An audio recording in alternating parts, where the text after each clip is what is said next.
একটা দেশকে এগিয়ে নিতে সাহায্য করে। আর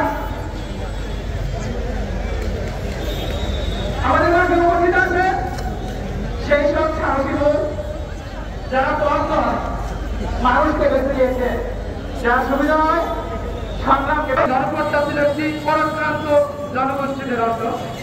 তো সেই ভিত্তির আবিষ্কার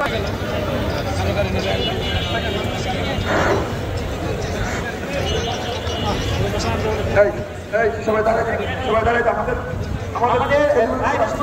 আমাদের তত্ত্বাবধায়ক যারা আছে তাদের কাছে তত্ত্বাবধায়ক কাজ ওই সন্ত্রাসীদের ঠিকানা এই বাংলায় হবে না, ওই ফরিদপুরে হবে না।